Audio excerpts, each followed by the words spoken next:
Hi, boys and girls. It's just the last week of January. I think last week was that week and we would be in February, but we're not. We're still at the last week. And you remember last week I talked about hound dogs. No, I didn't talk about hound dogs. I talked about groundhogs and woodchucks last week.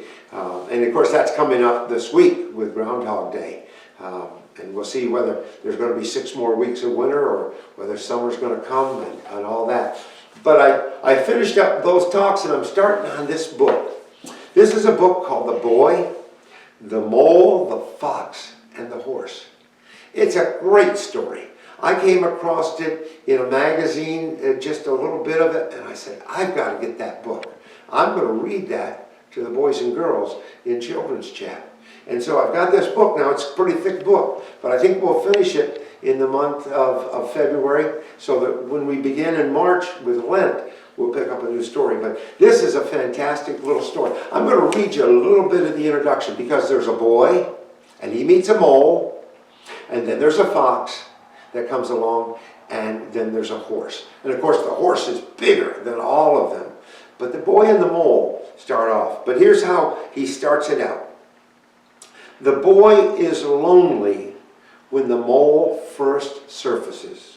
That is, when the mole first appears. The boy's been kind of lonely. He doesn't have a friend. Remember last month we talked about Rosa? And last fall, during Christmas time, we talked about Rosa and she wanted a friend. Well, the boy is kind of lonely and he would like to have a friend. So the boy is lonely when the mole first surfaces. That is, when the mole first appears. They spent time together gazing into the wild. Wild is a kind of difficult world. You can think of a lot of things that look wild. Maybe in the forest or the woods. That's another 2 words that are the same, kind of forest and woods. It could be out in the desert. You think of that as being wild. You can even think of a horse in a barnyard as being wild. He's not tamed. Nobody can ride him. I'm going to show you a picture in a minute of them in the wild. I think the mole is a bit like life. Yeah, the mole that he's going to meet is a bit like life. Frightening sometimes, but beautiful. A woods can be beautiful. Even a desert can be beautiful.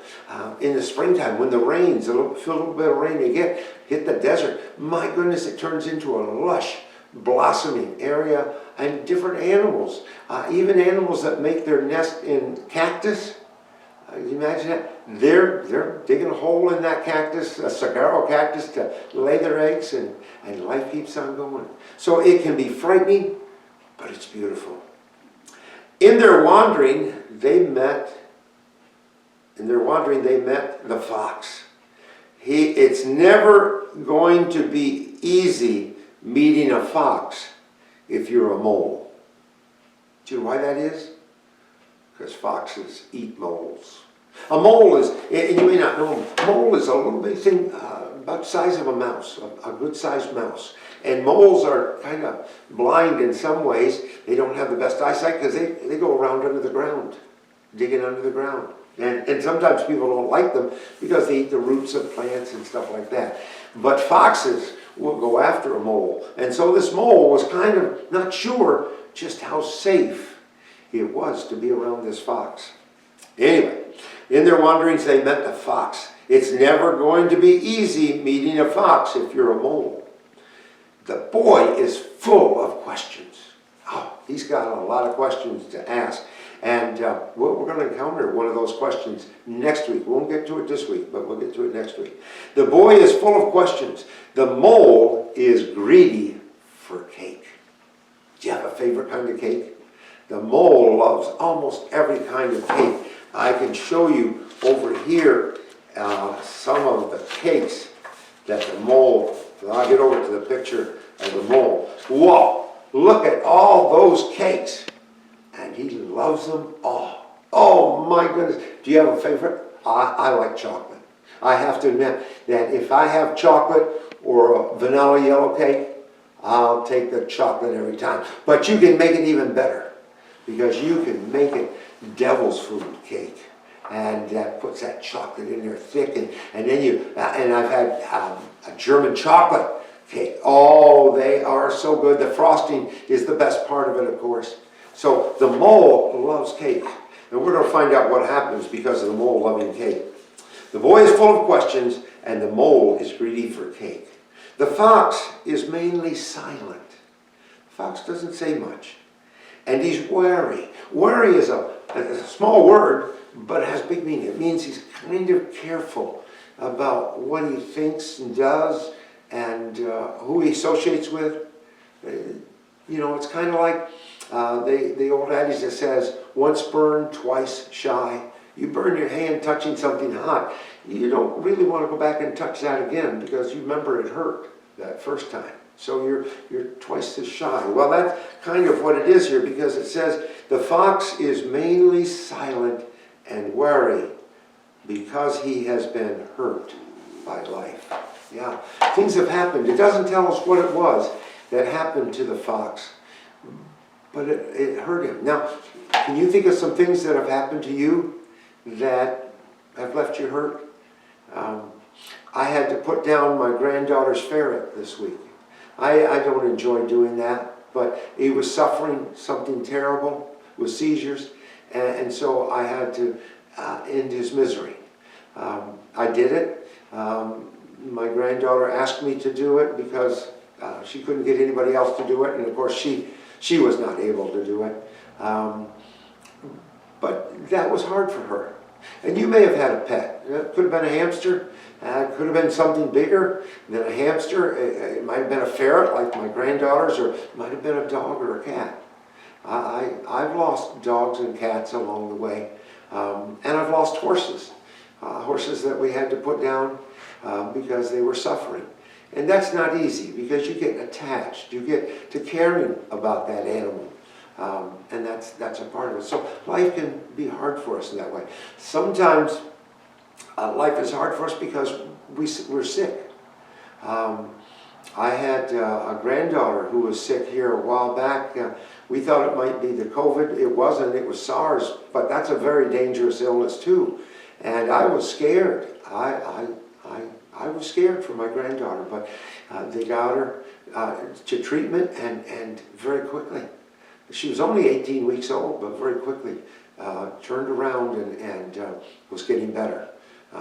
But that can scare us too. And maybe you've lost a grandparent or a friend. One of my grandsons lost one of his best friends in a car accident. I don't think he ever got over it completely. That leaves us hurting. Some people have lost their homes in fire, and it's hard to start over, and they feel very lost with things. So life can treat us hard, and how life treats you may be very different than how it treats me. But I can sympathize. That means I can care about how you feel when you're hurting. Because like for the fox, he had been hurt by life. And you may have been hurt by life as well. Well, there's some other parts here in the beginning, but we're not going to get there. But here's the boy, and he says, hello, because he's going to tell his story to you. I want to show you a couple pictures of him. This is the picture of him meeting the mole. There they are together. Now, I don't know how they met. The author just tells us they met. And this is what he says. I'm so small, said the mole. Yes, said the boy, but you make a huge difference.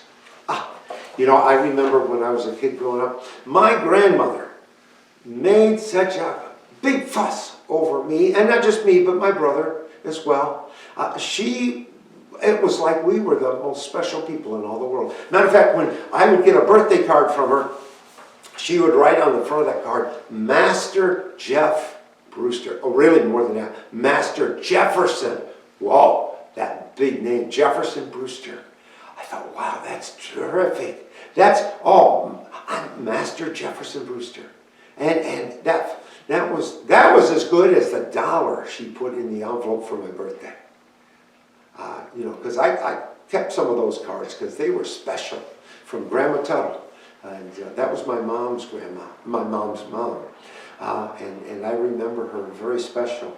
Now, she invited me when I was older to bring my wife to her house to have a meal.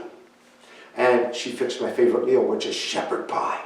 It's like mashed potatoes with hamburger in it. And some people put other vegetables in it, but Grandma made it with just mashed potatoes and hamburger in it.